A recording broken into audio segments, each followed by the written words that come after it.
भगवते वासुदेवाय। ॐ नमो भगवते वासुदेवाय। ॐ नमो भगवते वासुदेवाय। नारायणं नमस्कृत्य नरं चैव नरोत्तमं देवीं सरस्वतीं व्यासं ततो जयमुदीरये। नष्टप्रायेषु अभद्रेषु नित्यं भागवत सेवया भगवती उत्तमश्लोके भक्तिर्भवति नैष्ठिकी। मूकं करोति वाचालं पङ्गुलङ्घयते गिरिं यत्कृपातमहं वन्दे श्रीगुरुं दीनतारिणे। श्रीपरमानन्दमाधवम्। ॐ अज्ञानतिमिरान्धस्य ज्ञानाञ्जनशलाकया चक्षुरुन्मिलितं येन तस्मै श्रीगुरवे नमः। नमो विष्णुपादाय कृष्णप्रेष्ठाय भूतले श्रीमते भक्तिवेदान्त स्वामिनिति नामिने। नमस्ते सारस्वते देवे गौरवाणी प्रचारिणे निर्विशेषशून्यवादी पाश्चात्यदेशतारिणे।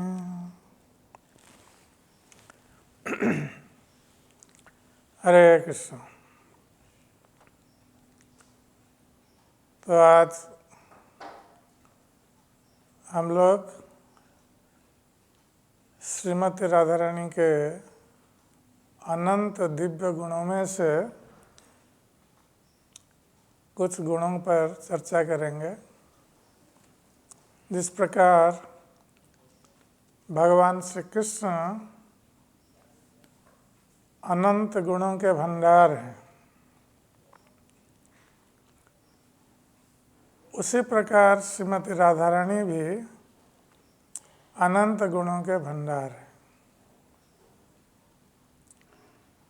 यद्यपि इन अनंत गुणों का वर्णन हम नहीं कर सकते, क्योंकि स्वयं अनंत शेष सहस्र मुखों से भगवान के गुणों का वर्णन अनंत काल से करते आ रहे हैं, फिर भी अभी तक वो भगवान के गुणों के वर्णन समाप्त नहीं कर पाए। इसलिए शास्त्रों में जिस प्रकार भगवान श्री कृष्ण के 64 मुख्य गुणों के संबंध में वर्णन है, उसी प्रकार श्रीमती राधा रानी के भी अनंत गुणों में से 25 मुख्य गुणों का वर्णन है।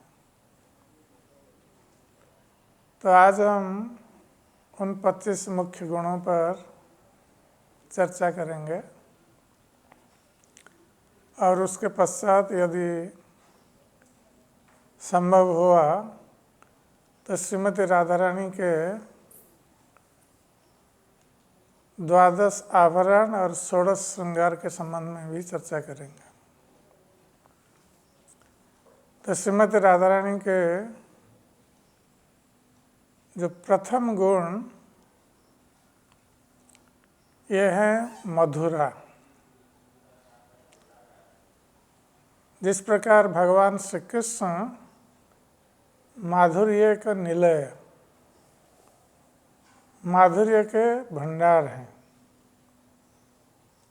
वस्तुतः भगवान कृष्ण से ही ये सारे माधुर्य आते हैं, वो मूल स्रोत है। इसलिए उनको माधुर्य का निलय कहा गया है। निलय अर्थात घर या भंडार। तो भगवान श्री कृष्ण के माधुर्य से सारा जगत आकृष्ट होता है भगवान कृष्ण के प्रति। इसलिए वल्लभाचार्य ने मधुराष्टक में भगवान के सारे अंगों का और कार्यकलापों का वर्णन मधुर के रूप में किया है, इसलिए वो मधुराष्टक कहा गया। जिस प्रकार भगवान के अधर मधुर हैं, बदन मधुर हैं, नयन मधुर हैं, उनकी चाल मधुर हैं, उनकी वाणी मधुर है, ये सारे भगवान सारे माधुर्य के ये भंडार हैं और उनका समस्त दिव्य शरीर ये माधुर्य को प्रकाशित करते हैं। तो उसी प्रकार श्रीमती राधा रानी का दिव्य शरीर ये भी माधुर्य को प्रकाशित करता है। जिस प्रकार भगवान कृष्ण माधुर्यमय हैं, माधुर्यशाली हैं, उसी प्रकार श्रीमती राधा रानी माधुर्यशालिनी है। माधुर्य की मूर्तिमंत प्रतिमा है। उनके मुख, उनके नयन, उनके अधर, उनके चाल, उनके सब कुछ उसी प्रकार कृष्ण के समान मधुर है। वस्तुतः ये माधुर्य जो है, श्रीमती राधा रानी का माधुर्य और कृष्ण के माधुर्य में नित्य प्रति प्रतियोगिताएं चलती रहती है। जब श्रीमती राधा रानी भगवान कृष्ण के माधुर्य को देखकर बहुत प्रसन्न होती है, तो उनका माधुर्य वृद्धि प्राप्त होता है। श्रीमती राधा रानी का माधुर्य से वृद्धि प्राप्त होता है और उनका माधुर्य से वृद्धि प्राप्त होने पर राधा रानी और अधिक सुंदर दिखती है। तो भगवान कृष्ण राधा रानी के सौंदर्य को देखकर बहुत प्रसन्न होते हैं और जब भगवान श्री कृष्ण राधा रानी के माधुर्य को देखकर प्रसन्न होते हैं तो उनका माधुर्य भी बढ़ जाता है और भगवान कृष्ण और अधिक सुंदर दिखते हैं। तो श्रीमती राधा रानी भगवान कृष्ण के सौंदर्य को देखकर वो बहुत प्रसन्न होती है और उनका माधुर्य भी बढ़ जाता है। तो इस प्रकार कृष्ण और श्रीमती राधा रानी में प्रतियोगिता चलती रहती है, क्योंकि दोनों एक ही स्वरूप हैं किंतु शरीर भिन्न भिन्न है। लीला रस आस्वादिते धरे दुई रूप। तो राधा कृष्ण एक ही स्वरूप हैं किंतु लीला रस आस्वादन करने के लिए ये दो रूप, दो शरीर धारण किए हुए हैं। इसलिए राधा रानी का ये एक दिव्य गुण है, ये मधुरा। भगवान कृष्ण मधुर है, श्रीमती राधा रानी मधुरा। पुनः कहा गया है कि नवबया। तो श्रीमती राधा रानी नव किशोरी है। इस प्रकार भगवान कृष्ण का एक नाम होता है नव किशोर, उसी प्रकार श्रीमती राधा रानी नव किशोरी है। तो ये किशोर अवस्था में श्री भगवान कृष्ण और श्रीमती राधा रानी रहते हैं और किशोर अवस्था में बहुत सुंदर लगते हैं। इस प्रकार भगवान के बाल्यावस्था है, पौगंड अवस्था है, किशोर अवस्था है। तो बाल्य अवस्था ये 5 साल तक जो अवस्था है वो बाल्यावस्था कही जाती है। 6 साल से 10 साल तक ये पौगंड की अवस्था है और 11 साल से 15 ये किशोर अवस्था है। तो भगवान श्री कृष्ण वृंदावन में ये 10 वर्ष 8 महीने तक उन्होंने लीलाएं की थी, अर्थात किशोर अवस्था प्रारंभ हो गया था। और भगवान कृष्ण नित्य किशोर है, वो उसी अवस्था में रहते हैं, इसलिए बहुत आकर्षक लगते हैं। तो उसी प्रकार श्रीमती राधा रानी नित्य किशोरी है, किशोरी अवस्था में रहती है, इसलिए बहुत सुंदर लगती है। तो नववया का अर्थ है जब नव किशोर अवस्था प्रारंभ होती है,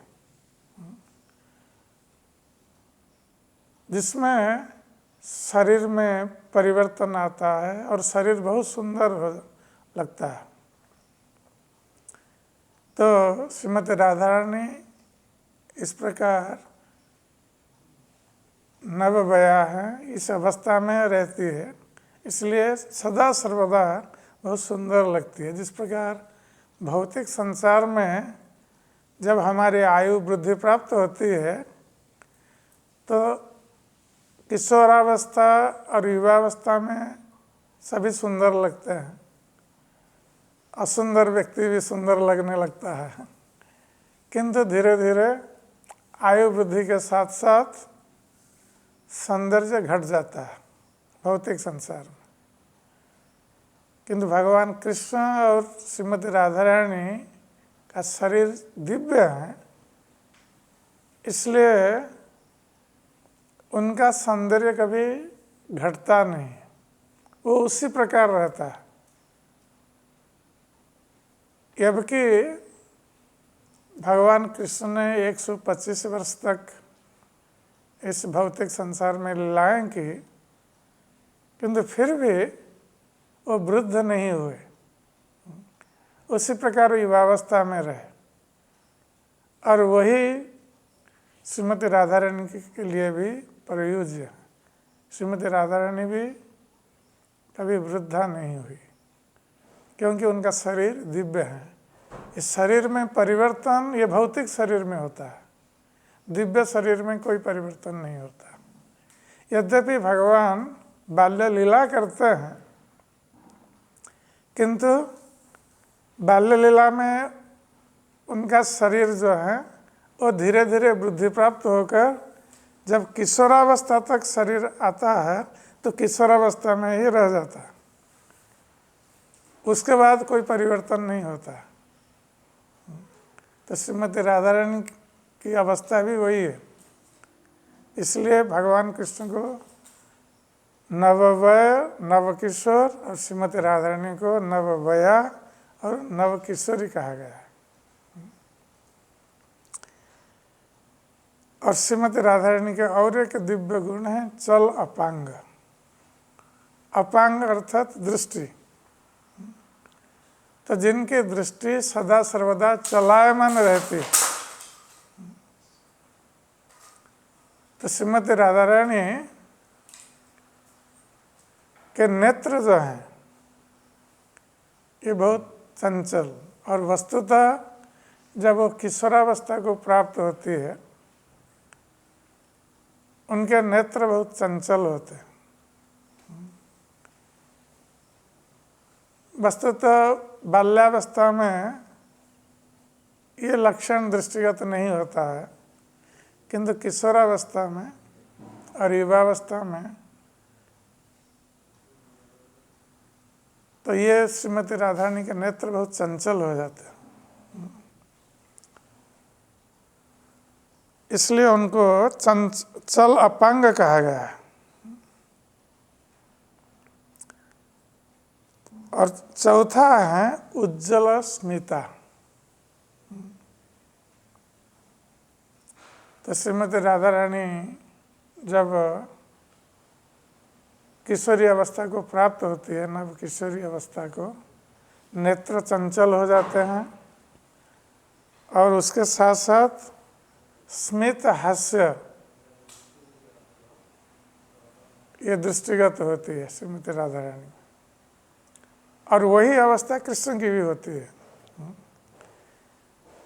तो श्रीमती राधा रानी उज्ज्वल स्मिता, जब श्रीमती राधा रानी स्मित हास्य करती है तो उनके शरीर की शोभा कोटि गुणों में वृद्धि प्राप्त हो जाती है।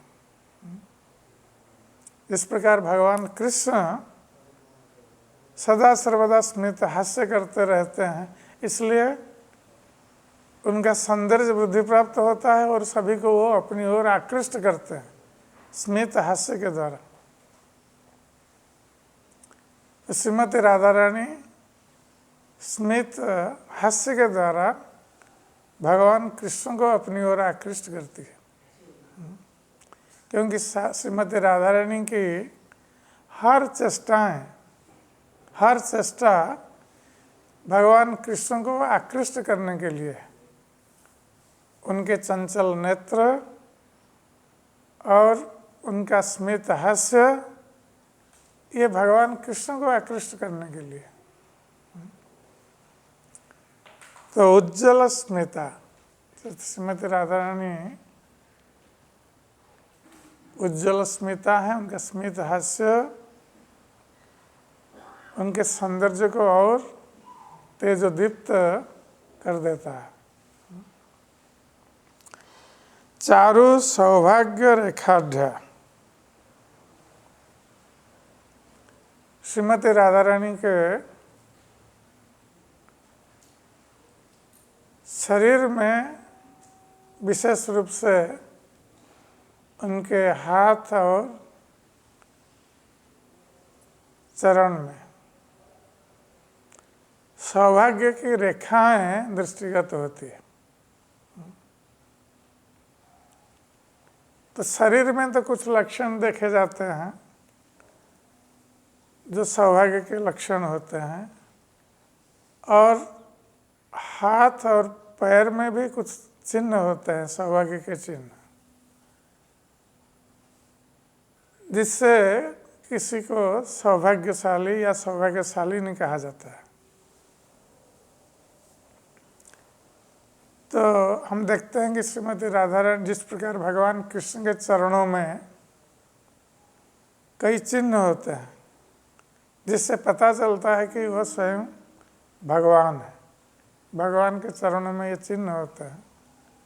तो उसी प्रकार श्रीमती राधा रानी के चरणों में भी कुछ चिन्ह होते हैं जिससे पता चलता है कि श्रीमती राधा रानी कोई साधारण स्त्री नहीं है, वह सर्वलक्ष्मीमयी। कल हम चर्चा कर रहे थे कि सारी गोपियों के, सारी महिषियों के और सारी लक्ष्मियों के मूल स्रोत हैं श्रीमती राधा रानी। इसलिए वो भगवान कृष्ण की प्रेयसी हैं, और ये चिन्ह स्पष्ट प्रमाणित करते हैं कि श्रीमती राधा रानी कोई साधारण स्त्री नहीं है, वो दिव्य है। तो श्रीमती राधा रानी के चरणों में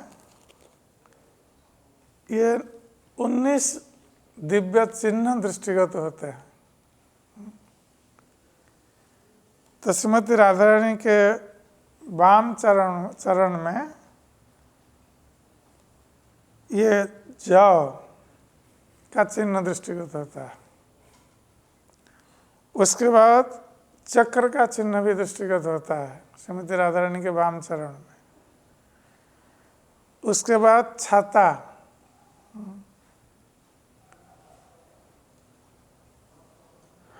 और कंकण का चिन्ह भी दृष्टिगत होता है राधा रानी के चरण में। और ऊर्ध्व रेखा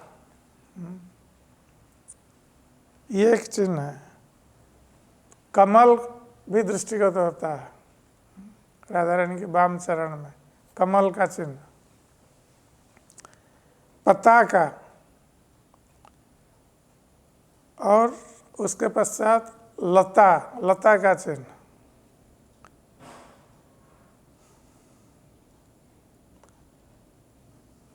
फूल का चिन्ह है, और अंकुश का चिन्ह भी है। जो महात्मा जो ये हाथी को चलाने के लिए जो अंकुश का व्यवहार करते हैं, वो अंकुश का चिन्ह राधा रानी के चरण में है। और अर्धचंद्र, अर्धचंद्र का चिन्ह भी है, ये राधा रानी के वाम चरण में। और दक्षिण चरण में शंख का चिन्ह है, वर्षा का चिन्ह है और यज्ञ की वेदी उसका चिन्ह है, जहाँ जिस वेदी पर यज्ञ किया जाता है उसका चिन्ह है। और कर्णफूल के चिन्ह है श्रीमती राधा रानी के दक्षिण चरण में। पर्वत का चिन्ह है पहाड़,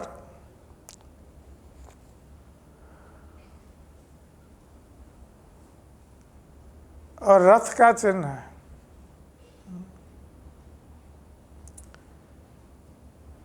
मछली का चिन्ह है और गदा का चिन्ह। तो इस प्रकार ये 8 चिन्ह श्रीमती राधा रानी के दक्षिण चरण में। तो इस प्रकार श्रीमती राधा रानी के शरीर में भी कुछ चिन्ह, हाथ में भी कुछ चिन्ह, ये सब हैं जो उनके सौभाग्य को सूचित करते हैं। और एक गुण है श्रीमती राधा रानी के, गंध उन्मादित माधवा। तो श्रीमती राधा रानी अपने शरीर की गंध से, सुगंध से भगवान कृष्ण को उन्मादित करती है। विशेष रूप से देखा जाता है कि भौतिक संसार में हमारा शरीर जो है ये सुगंधित नहीं है। हमारे भौतिक शरीर, यदि हम स्नान नहीं करते हैं या कुछ शरीर को साफ नहीं रखते हैं तो शरीर से दुर्गंध आती रहती है। और शरीर को सुगंधित करने के लिए हम उसके ऊपर कुछ सेंट्स हो या कुछ डालते हैं शरीर को सुगंधित करने के लिए। किंतु श्रीमती राधा रानी का जो शरीर है ये दिव्य सुगंध से युक्त है। जिस प्रकार कहा जाता है कि स्वर्ग की जो स्त्रियां हैं उनके शरीर से स्वाभाविक सुगंध आती है, तो श्रीमती राधा रानी के शरीर से स्वाभाविक रूप से ये कोई सुगंध शरीर में लगाने की आवश्यकता नहीं है। उनके शरीर से, क्योंकि उनका शरीर दिव्य है, इसलिए स्वाभाविक रूप से दिव्य सुगंध उनके शरीर से निकलती है, जिससे भगवान कृष्ण आकृष्ट होते हैं श्रीमती राधा रानी के प्रति। इसलिए कहा गया है कि गंध उन्मादित माधव, माधव को या कृष्ण को जो अपने शरीर की सुगंध से उन्मादित कर देती है। भगवान कृष्ण रह नहीं पाते, इसलिए राधा रानी के प्रति आकृष्ट होकर आते हैं श्रीमती राधा रानी के पास। तो राधा रानी में एक गुण है कृष्ण को आकृष्ट करने के लिए अपनी सुगंध से। संगीत अभिज्ञा, और श्रीमती राधा रानी बहुत सुंदर गान भी करती है, संगीत। तो नृत्य और संगीत ये स्त्रियों के स्वाभाविक गुण होते हैं। किंतु श्रीमती राधा रानी जो सभी के मूल हैं, उनमें दिव्य संगीत और दिव्य नृत्य के गुण हैं। श्रीमती राधा रानी अपने दिव्य संगीत के द्वारा और दिव्य नृत्य के द्वारा भगवान कृष्ण को आकृष्ट करती है। और वस्तुतः ये बताया भी गया है कि संसार में जो नृत्य और संगीत है, नृत्य विद्या और संगीत विद्या, इसका मूल स्रोत भगवान कृष्ण है और श्रीमती राधा रानी है। ये नृत्य विद्या और संगीत विद्या उन्हीं से आती है। इसलिए श्रीमती राधा रानी और कृष्ण जब नृत्य और संगीत का गान करते हैं तो सारा संसार विमोहित हो जाता है। यहाँ तक कि मोर के नृत्य को देखने के लिए लोग आग्रह प्रकाश करते हैं। मोर नृत्य बहुत सुंदर होता है, किंतु भगवान कृष्ण जब वृंदावन में नृत्य करते थे तो मोर भी अपने नृत्य को बंद कर देते थे और कृष्ण के नृत्य देखने लगते थे। तो भगवान श्री कृष्ण और श्रीमती राधा रानी ये नृत्य में अभिज्ञ है।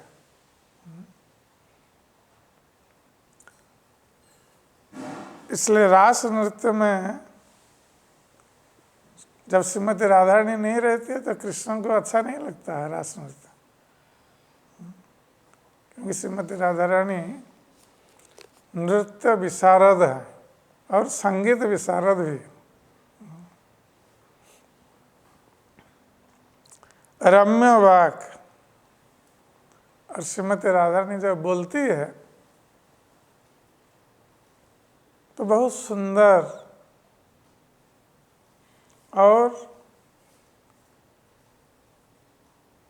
बहुत मधुर वाणी से बोलती है।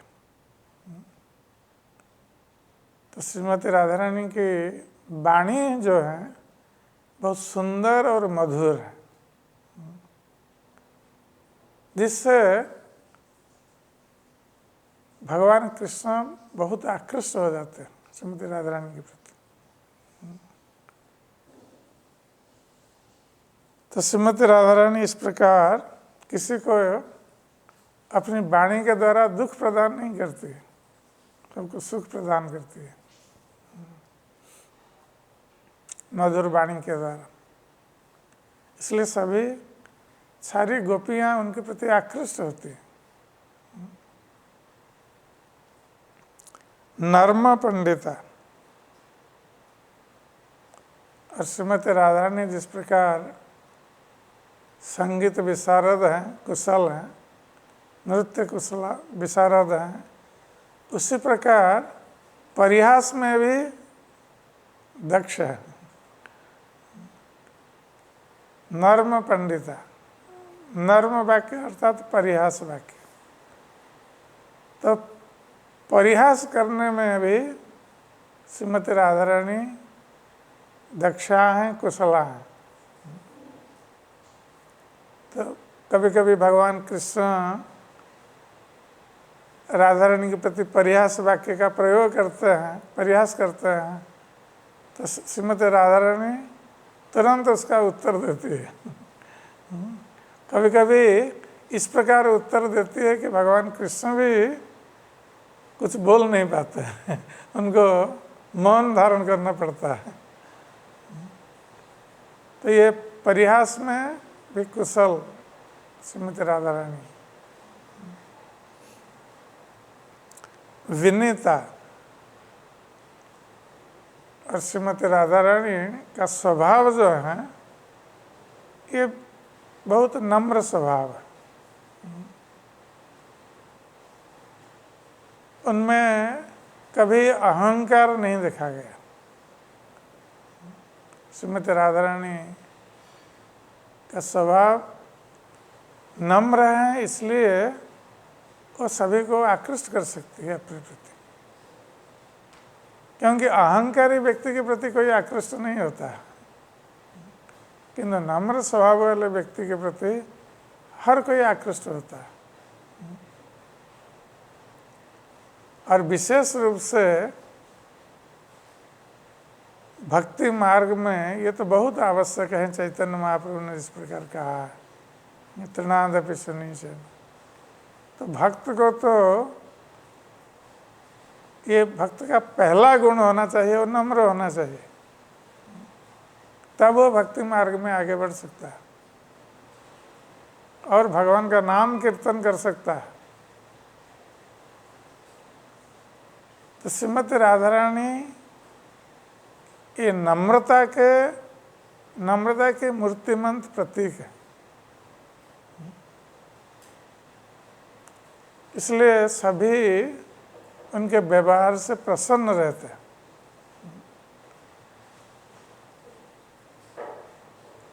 और यही कारण है कि श्रीमती राधा रानी इतने नम्र हैं कि दुर्वासा मुनि जो अपने क्रोध के लिए प्रसिद्ध है, और कोई दुर्वासा मुनि के पास जाने के लिए हर कोई भयभीत रहता है कि कहीं कुछ अपराध हो गया या बोलने में कुछ गलती हो गई तो दुर्वासा मुनि श्राप दे देंगे, बोलने में या सेवा में। किंतु श्रीमती राधा रानी इतनी नम्र हैं कि वो भयभीत नहीं होती थी।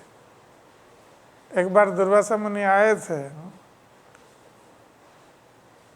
श्रीमती राधा रानी के घर पर, विश्वानु महाराज के घर पर। तो दुर्वासा मुनि को देखकर तो श्रीमती राधा रानी की सारी सखियां भयभीत होकर भाग गई, किंतु श्रीमती राधा रानी दुर्वासा मुनि की सेवा करने लगी, जिससे दुर्वासा मुनि बहुत प्रसन्न हो गए और प्रसन्न होकर श्रीमती राधा रानी को वरदान दिया था कि वो जो भी रसोई बनाएगी वो वस्तु बहुत स्वादिष्ट होगी। वो जो भी रंधन करेगी तो वो व्यंजन बहुत स्वादिष्ट होगा, और उस व्यंजन को जो भक्षण करेगा वो बहुत बलवान होगा, उसकी आयु में वृद्धि होगी, वो निरोग रहेगा।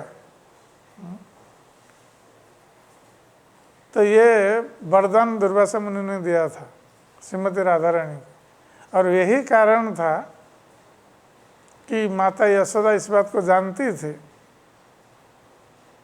कि श्रीमती राधा रानी को ये वरदान प्राप्त है, इसलिए भगवान कृष्ण के लिए रसोई बनाने के उद्देश्य से श्रीमती राधा रानी को माता यशोदा हर दिन बुलाती थी अपने घर पर।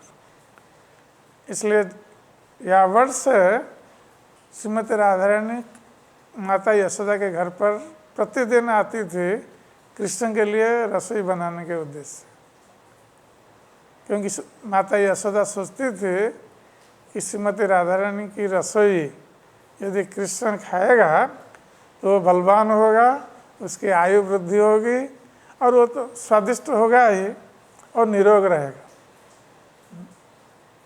इस उद्देश्य से श्रीमती राधा रानी को बुलाती थी। तो श्रीमती राधा रानी विनीता है, करुणापूर्ण है, और श्रीमती राधा रानी करुणा भाव से पूर्ण है, कृपामयी है। वो हर किसी पर कृपा कर सकती है। यदि कोई भी व्यक्ति थोड़ी सी भी कृष्ण की सेवा करने के लिए इच्छा भी करता है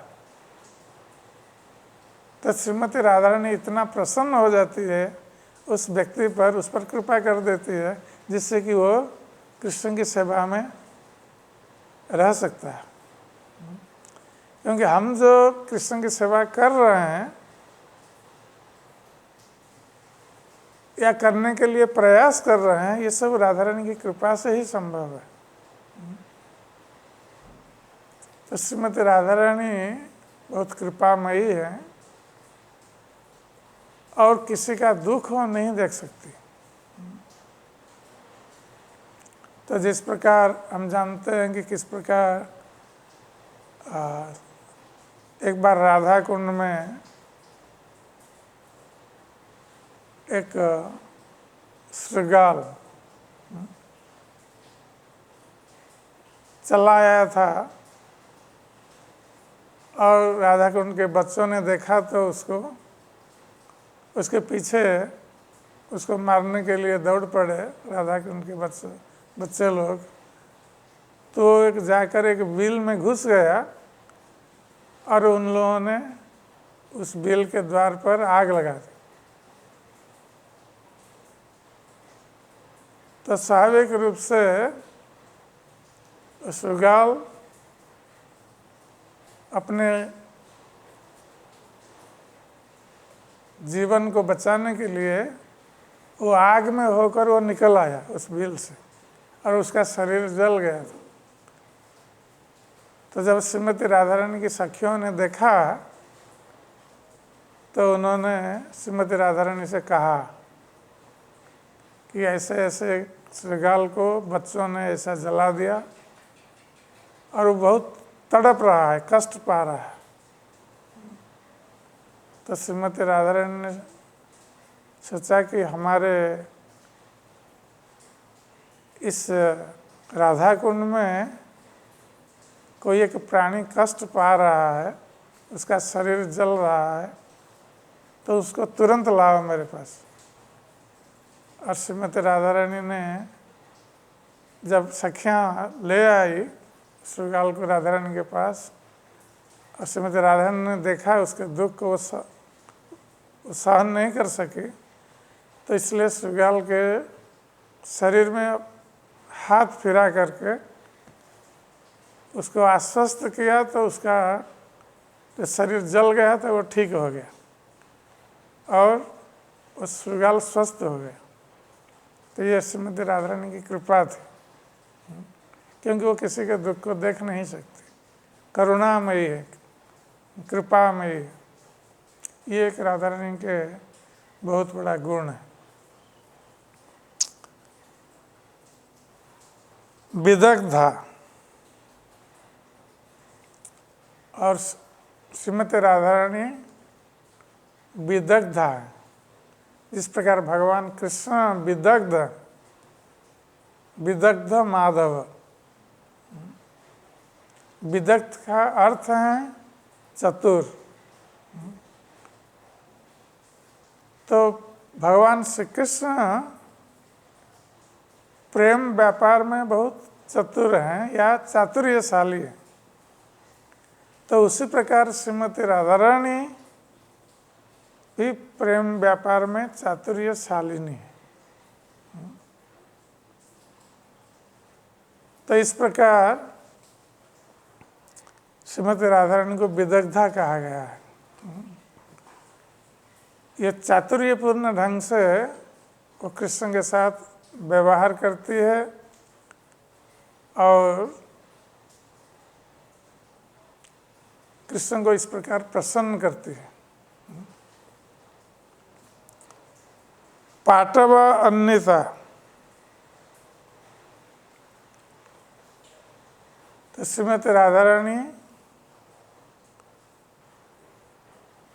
अपने श्रृंगार करने में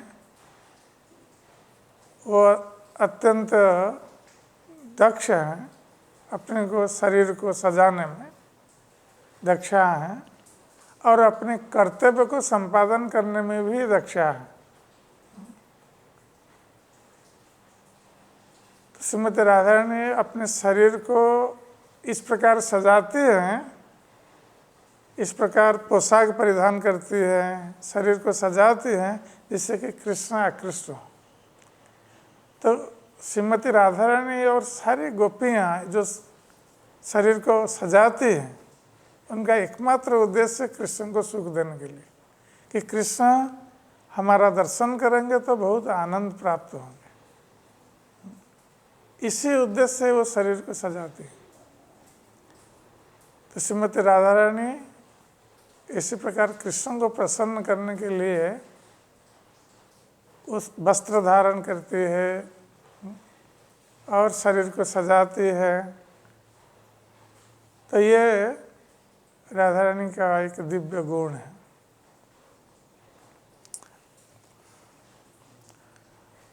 लज्जाशीला,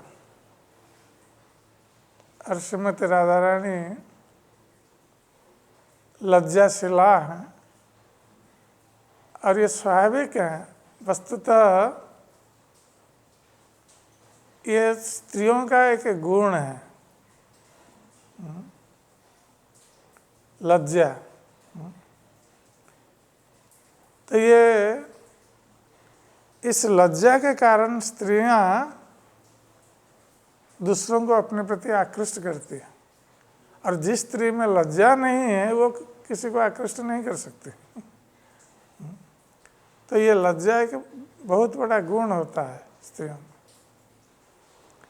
तो श्रीमती राधा रानी लज्जाशीला हैं, अर्थात जिस प्रकार गुरुजनों के सामने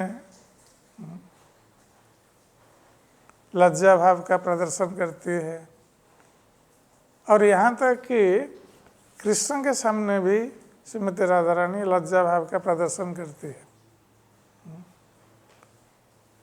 और ये भाव कृष्ण को बहुत आकृष्ट करता है। ये लज्जा का जो भाव है ये बहुत बड़ा गुण होता है स्त्रियों में।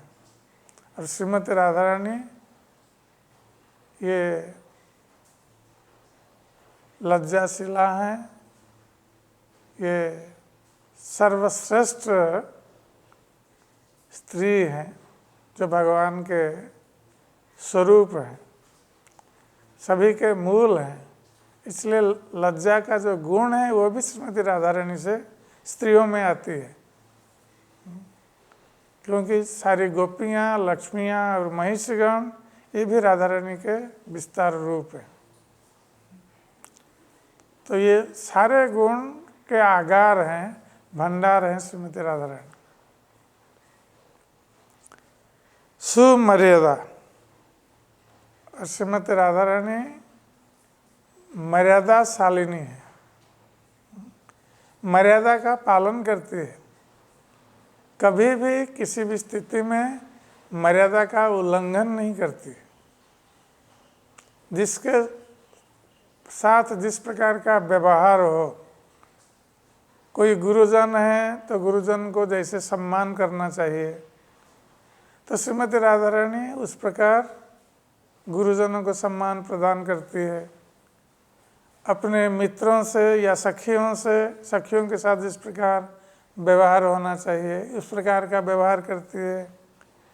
और जो उनसे छोटे हैं उनके प्रति जिस प्रकार स्नेह प्रदर्शन करना चाहिए तो श्रीमती राधा रानी उस प्रकार करती है। तो इसलिए हर स्थिति में वो मर्यादा का पालन करती है। इसलिए उनके गुण हैं मर्यादा शालिनी। धैर्य, और श्रीमती राधा रानी धैर्य के भी मूर्तिमंत प्रतीक है। तो हम देखते हैं कि जब भगवान श्री कृष्ण वृंदावन छोड़कर मथुरा चले गए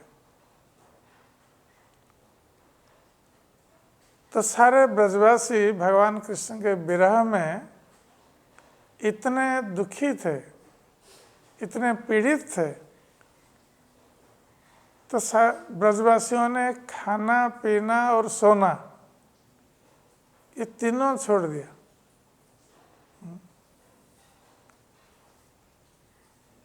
केवल कृष्ण का स्मरण करते हुए रोते रहते थे। और विशेष रूप से गोपियों की बात तो क्या कहा जाए। श्रीमती राधा रानी तो अचेतन सी रहती थी, पड़ी रहती थी। और कृष्ण के विरह में उनके शरीर में इतना उत्ताप अनुभूत होता था कि सखियां जब कमल के पत्र, जिसको बहुत ठंडा माना गया है, तो कमल के पत्र पर श्रीमती राधा रानी को सुलाती थी, तो कमल का पत्र वो सूख जाता था राधा रानी के शरीर के उत्ताप से। तो ये श्रीमती राधा रानी इस प्रकार विरह अवस्था में पीड़ित हो रही थी, और जो विरह की दशम दशा है, जिसको मृत्यु को विरह की दशम दशा कही गई, तो कृष्ण के उत्कट विरह में वो दशम दशा मृत्यु को प्राप्त होने वाली थी, किंतु अपने शरीर को त्याग नहीं सकती थी, छोड़ नहीं सकती थी। वो इस आशा से धैर्य धारण करती थी कि कृष्ण कह गए हैं आएंगे, शीघ्र आएंगे। तो श्रीमती राधा रानी सोचती थी यदि हम शरीर त्याग देती हैं और कृष्ण जब आएंगे वृंदावन में और देखेंगे कि श्रीमती राधा रानी नहीं है, शरीर त्याग चुकी है, तो कृष्ण की अवस्था क्या होगी? कृष्ण भी शरीर धारण नहीं करेंगे। ये सोचकर श्रीमती राधा रानी धैर्य धारण करती थी, अपने शरीर को त्याग नहीं सकती थी, क्योंकि वो कृष्ण को दुख देना नहीं चाहती थी। तो इसलिए श्रीमती राधा रानी को धैर्यशालिनी कहा गया है, गांभीर्यशालिनी। तो श्रीमती राधा रानी सदा सर्वदा गंभीर मुद्रा में रहती थी। अपने हृदय गंभीर जो भाव है उसको कहा जाता है जो व्यक्ति अपने हृदय के भाव को बाहर प्रकाशित नहीं करता है, अपने भीतर रखता है और भीतर ही भीतर सोचता रहता है। तो ये गंभीर स्वभाव वाले व्यक्तियों का ऐसा भाव होता है, अपने भाव को प्रकट नहीं करते। तो श्रीमती राधा रानी भी गांभीर्यशालिनी है, वो भी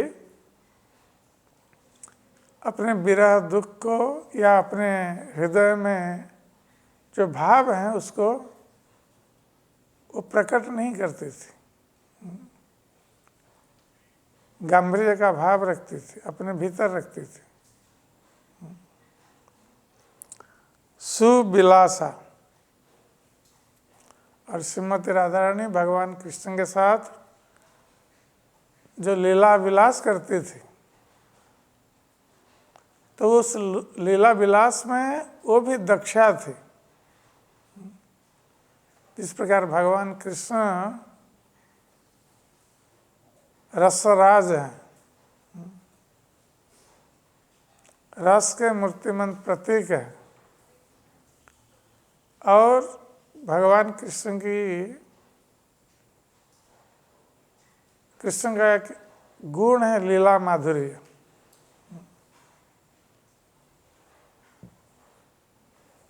तो भगवान कृष्ण लीला करने में दक्ष है, और उन लीलाओं में जो श्रीमती राधा रानी के साथ जो लीला विलास है उसमें भगवान कृष्ण जिस प्रकार दक्ष थे उसी प्रकार श्रीमती राधा रानी भी दक्षा थी।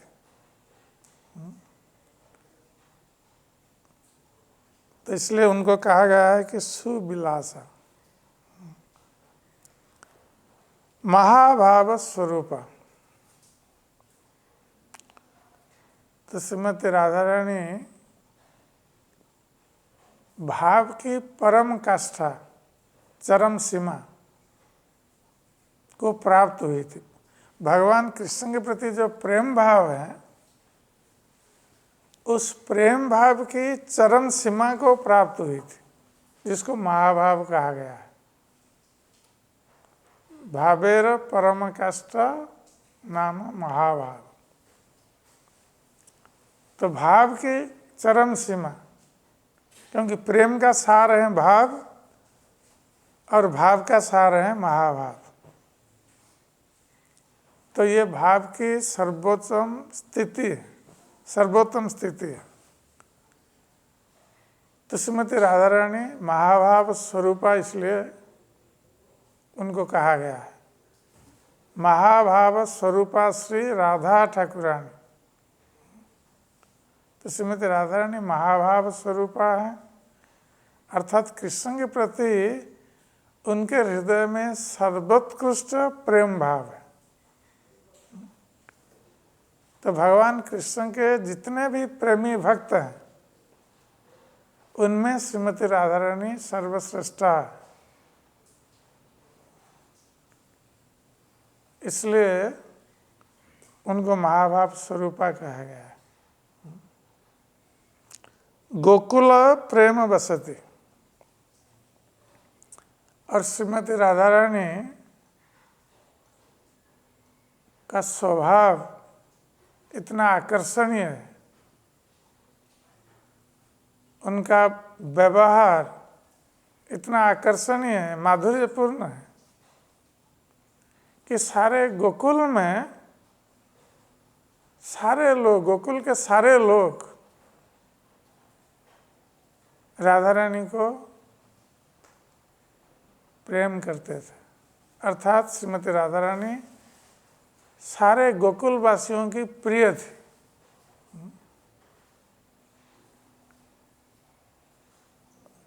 इस प्रकार गोकुल प्रेम बसती, सारे गोकुल का प्रेम राधा रानी में ही निवास कर रहा था। राधा रानी सबके प्रिय थी। जगत श्रेणी लसत जसा।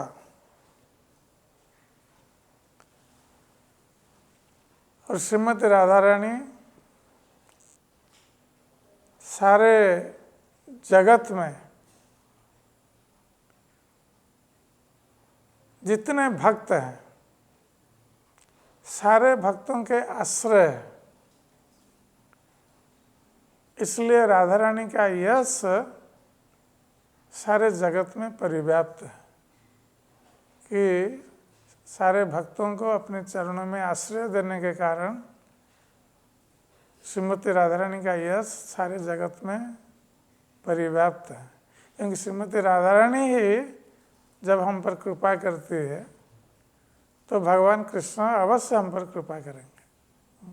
ये स्वाभाविक है, क्योंकि भगवान कृष्ण श्रीमती राधा रानी के अधीन है।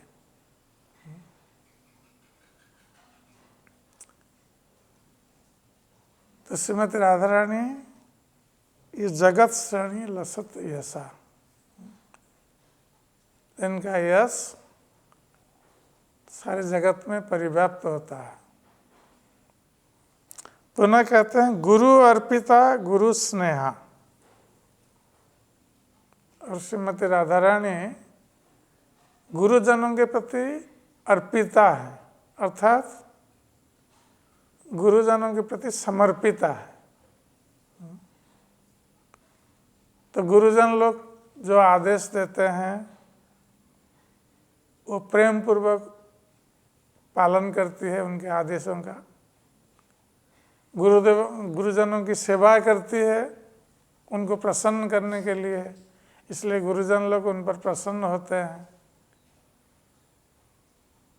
तो इसलिए कहा है कि गुरुबाप गुरु अर्पिता, गुरुजनों के प्रति समर्पिता है। इसलिए गुरु स्नेह, तो जो गुरुजन लोग हैं राधा रानी के प्रति इतने प्रसन्न होते हैं कि श्रीमती राधा रानी के प्रति अपना स्नेह प्रेम भाव प्रदर्शन करते हैं, उनको आशीर्वाद करते हैं।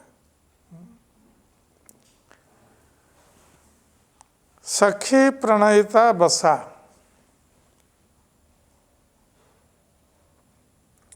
तो श्रीमती राधा रानी अपने सखियों के प्रेम के वशीभूता है।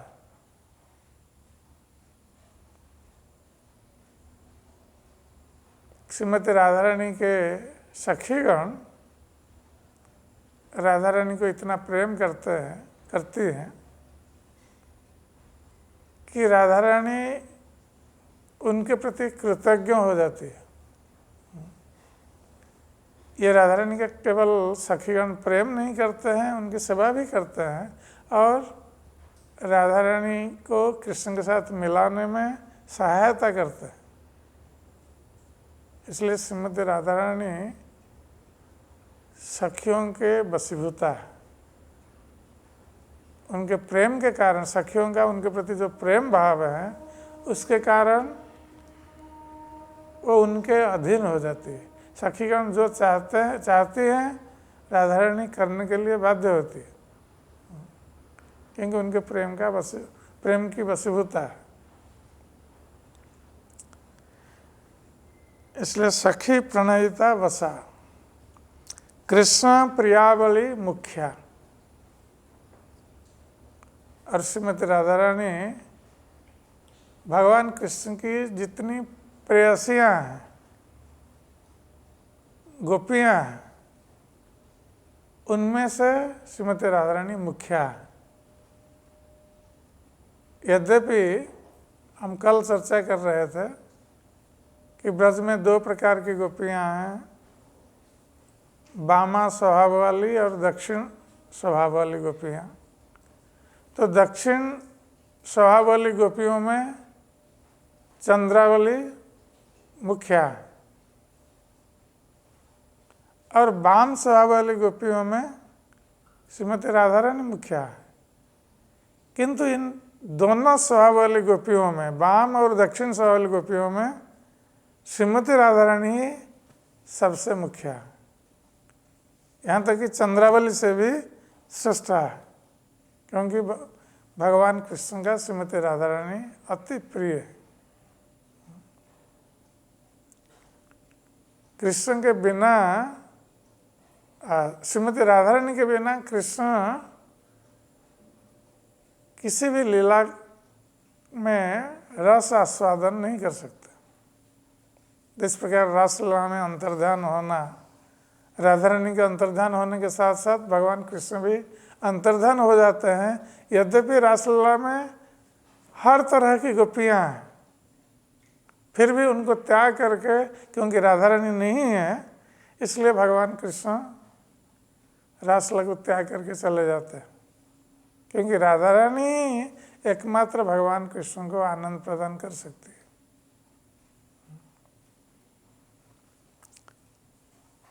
संतताश्रय केशवा, इसलिए श्रीमती राधा रानी को सदा सर्वदा केशव कृष्ण का आश्रय माना गया है कि भगवान कृष्ण श्रीमती राधा रानी के अधीन है, उनके प्रेम के अधीन है, उनकी वाणी के अधीन है। श्रीमती राधा रानी जो कहेगी कृष्ण अवश्य उसको पूर्ण करेंगे, क्योंकि वो कृष्ण प्रिया वरीयसी। श्रीमती राधा रानी को भगवान कृष्ण की प्रियाओं में श्रेष्ठा कहा गया है।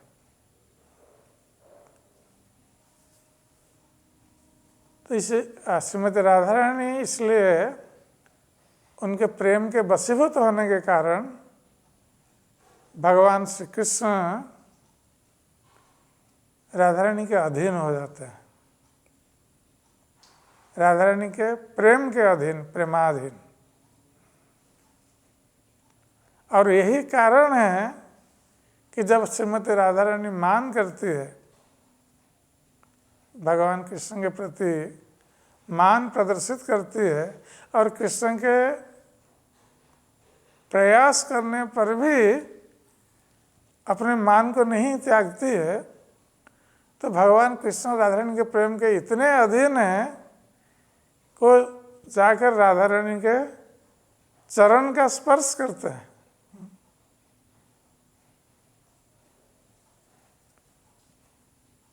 स्मर गरल खंडनम मम शिरसि मंडनम देहि पद पल्लवं उदारम।